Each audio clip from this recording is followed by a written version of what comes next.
franchises, and immunities of subjects residing in England. And the English Inns of Court also helped to plant the seeds of democracy in the New World. To inherit the British legal traditions of an independent judiciary and the rule of law, that's the great blessing that we got from this English settlement. Now, we had a little disagreement in the 1700s, but I think this celebration proves, if we needed any proof, that that is long over and forgotten.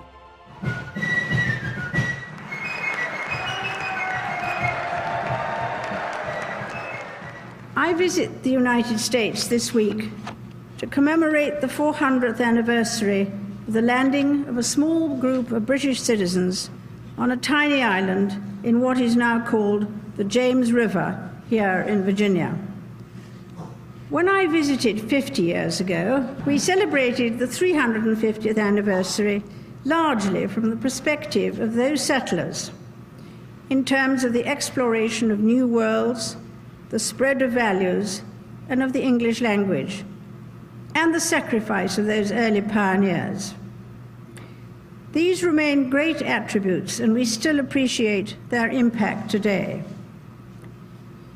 But 50 years on, we are now in a position to reflect more candidly on the Jamestown legacy. Human progress rarely comes without cost. And those early years in Jamestown, when three great civilizations came together for the first time, Western European, Native American, and African, released a train of events which continues to have a profound social impact, not only in the United States, but also in the United Kingdom and Europe.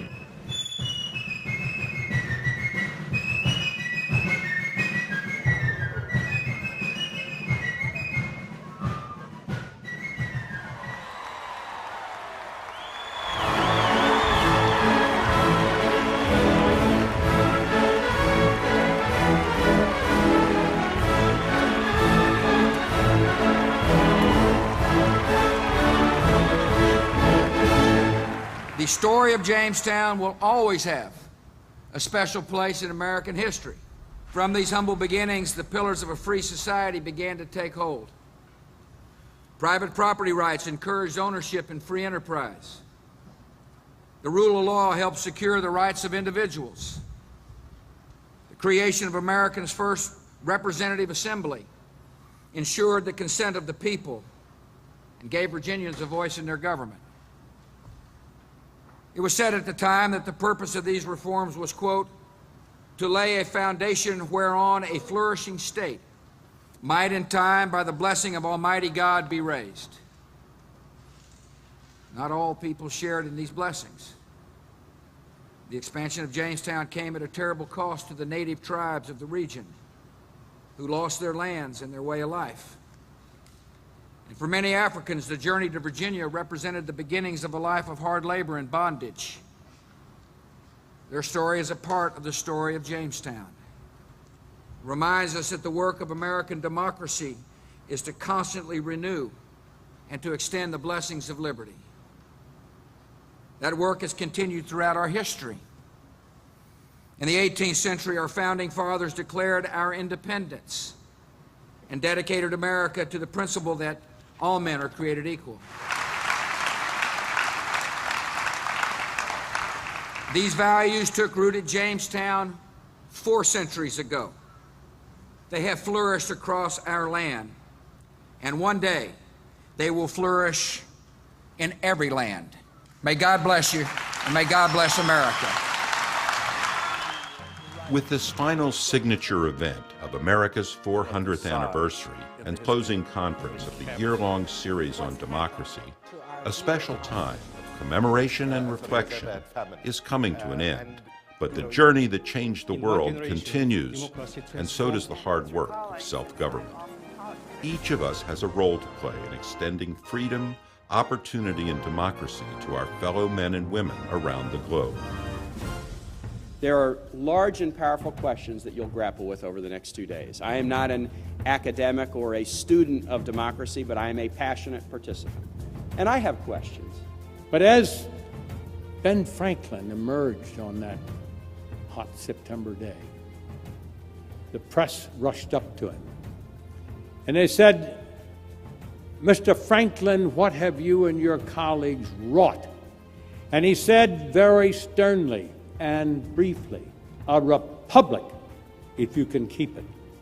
There's certain things that no government can do to you, right? Which is, and you're saying we've done pretty well in following what was in the Bill of Rights and what the founders intended. Right. One of the ways we control government, as Justice O'Connor pointed out last night, was written laws enforced by an independent judiciary. Mm-hmm. And of course, the basic written law is the Constitution, which guarantees certain rights. The challenge that we face in this century is not to identify the people who deserve the benefit of democracy and the rule of law, but to ensure that everyone has an opportunity to have it and its benefits. From time to time, we have strayed from our ideals and have been arrogant in dealing with others. Yet what has brought us together with our democratic allies is a shared belief that the future of democracy and its spread is worth our enduring labors and sacrifices, reflecting both our interests and our ideals. Good evening. We are indeed gathered here at the College of William and Mary in Virginia to commemorate America's 400th anniversary. I applaud all those who've taken part in this noble endeavor. To preserve and advance democracy is our greatest challenge. And we know that the business of democracy is hard work. New challenges and new opportunities arise every day, and they demand the best each generation has to contribute. So let us now resolve to build on these and other fruitful discussions to bring positive change throughout our world. Others may seek to tear down. Let us seek to build up.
More than 300 young delegates from 40 states and 20 nations gathered for the first in a year-long series of conferences to commemorate the anniversary of Jamestown.